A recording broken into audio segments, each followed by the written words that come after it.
अस्य श्री महाकालशनिस्तोत्रमन्त्रस्य पिप्पलाद ऋषिः अनुष्टुप् शम्बीजम् आयसी शक्तिः कालपुरुषायते कीलकम् शनिग्रह प्रीत्यर्थे पाठे विनियोगः अंगन्यासः ओं महोग्राय नमः मूर्ध्नि ओं वैवस्वताय नमः मुखे ओं मन्दगमनाय नमः गले ओं महाग्रहाय नमः बाहुभ्याम् ओं महाकालाय नमः हृदये ओं कृशतनवे नमः गुह्ये ओं गुडुचराय नमः जानवे ओं शनैश्चराय नमः पादुंदाभ्यां नमः शं शनैश्चराय नमः शं शनैश्चराय नमः शं शनैश्चराय नमः नीलाद्रिशोभाञ्चित दिव्यमूर्तिः खड्गी त्रिदण्डी शरचापहस्तः शम्भुं महाकालस्य निपुरारिः जयत्वशेषासुरनाशकारी नमः कालशरीराय कालनुन्नायते नमः कालहेतो नमस्तुभ्यं कालनन्दाय वै नमः अखण्डदण्डमानाय त्वनाद्यन्ताय वै नमः कालदेवाय कालाय कालकालाय ते नमः निमेषादिमहाकल्पा कालरूपं च भैरवं मृत्युञ्जयं महाकालं नमस्यामि शनैश्चरम् दातारं सर्वभव्यानां भक्तानामभयङ्करं मृत्युञ्जयं महाकालं नमस्यामि शनैश्चरम् हर्तारं ग्रहदोषाणां फलानामधिकारिणं मृत्युञ्जयं महाकालं नमस्यामि शनैश्चरम् कर्तारं सर्वदुःखानां दुष्टानां भयवर्धनं मृत्युञ्जयं महाकालं नमस्यामि शनैश्चरम् सर्वेषामेव भूतानां सुखदं शान्तमव्ययं मृत्युञ्जयं महाकालं नमस्यामि शनैश्चरम् कारणं सुखदुःखानां भावाभावस्वरूपिणं मृत्युञ्जयं महाकालं नमस्यामि शनैश्चरम् अकालमृत्युहरणम् अपमृत्युनिवारणं मृत्युञ्जयं महाकालं नमस्यामि शनैश्चरम् कालरूपेण संसारं भक्षयन्तं महाग्रहं मृत्युञ्जयं महाकालं नमस्यामि शनैश्चरम्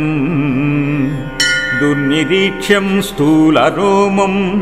भीषणं दीर्घलोचनं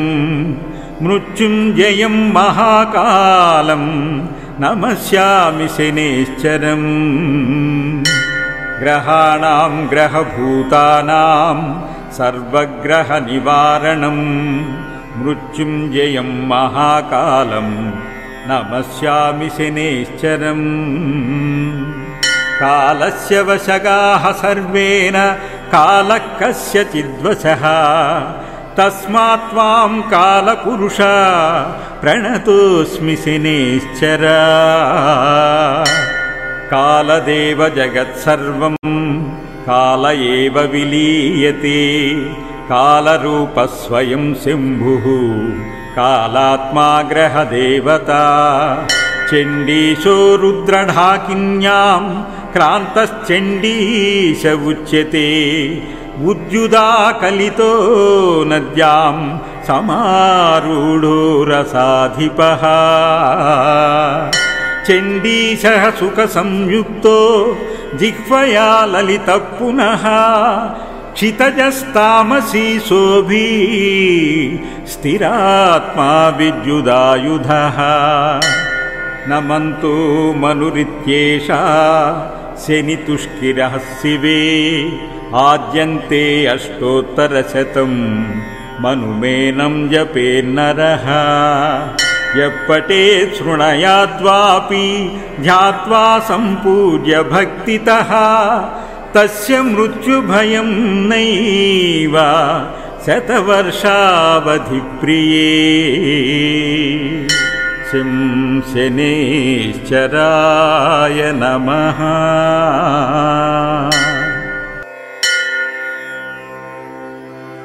अस्य श्रीमहाकालशनिस्तोत्रमन्त्रस्य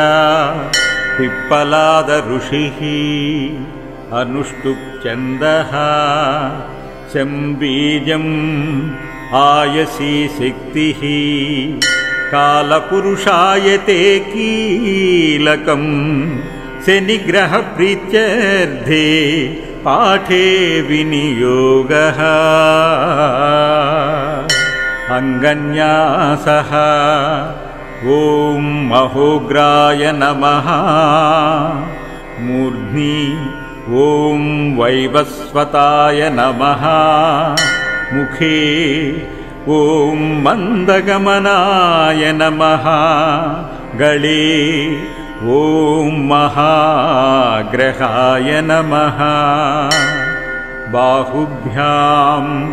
ॐ महाकालाय नमः हृदये ॐ कृशतनवे नमः गुह्ये ॐ गुडुचराय नमः जानवे ॐ शनैश्चराय नमः पादुदाभ्यां नमः शं शनैश्चराय नमः शं शनैश्चराय नमः शं शनैश्चराय नमः नीलाद्रिशोभाञ्चितदिव्यमूर्तिः खड्गी त्रिदण्डी शरचापहस्तः शम्भुं महाकालस्य निपुरारिः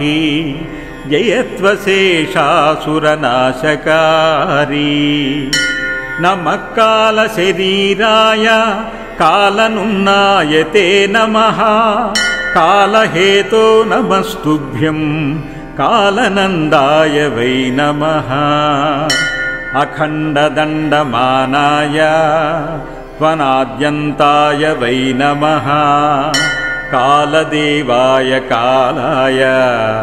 कालकालाय ते नमः निमेषादिमहाकल्पा कालरूपं च भैरवं मृत्युञ्जयं महाकालं नमस्यामि शनैश्चरम् दातारं सर्वभव्यानां भक्तानामभयङ्करं मृत्युञ्जयं महाकालं नमस्यामि शनैश्चरम् हत्तारं ग्रहदोषाणां फलानामधिकारिणं मृत्युञ्जयं महाकालं नमस्यामि शनैश्चरम् कर्तारं सर्वदुःखानां दुष्टानां भयवर्धनं मृत्युञ्जयं महाकालं नमस्यामि शनैश्चरम् सर्वेषामेव भूतानां సుఖదం శాంతమవ్యయం మృత్యుంజయం మహాకాలం నమస్యామి శనేశ్చరం కారణం సుఖదుఃఖానాం భావాభావస్వరూపిణం మృత్యుంజయం మహాకాలం నమస్యామి శనేశ్చరం అకాల మృత్యుహరణం అపమృత్యునివారణం మృత్యుంజయం మహాకాలం నమస్యామి శనేశ్చరం కాలరూపేణ సంసారం భక్షయంతం మహాగ్రహం మృత్యుంజయం మహాకాలం నమస్యామి శనేశ్చరం దుర్నిరీక్ష్యం స్థూలరోమం భీషణం దీర్ఘలోచనం మృత్యుంజయం మహాకాలం నమస్యామి శనేశ్చరం గ్రహాణాం గ్రహభూతానాం సర్వగ్రహ నివారణం మృత్యుంజయం మహాకాలం నమస్యామి శనేశ్చరం కాలస్య వశగాః సర్వేణ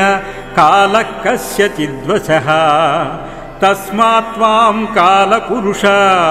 ప్రణతోస్మి శనేశ్చరా కాలదేవ జగత్సర్వం కాల ఏవ విలీయతే కాలరూపः స్వయం శంభుః కాలాత్మా గ్రహదేవతా చండీశో రుద్రఢాకిన్యాం క్రాంతశ్చండీశ ఉచ్యతే ఉద్యుదాకలితో నద్యాం సమారూఢో రసాధిపః చండీశః సుఖ సంయుక్తో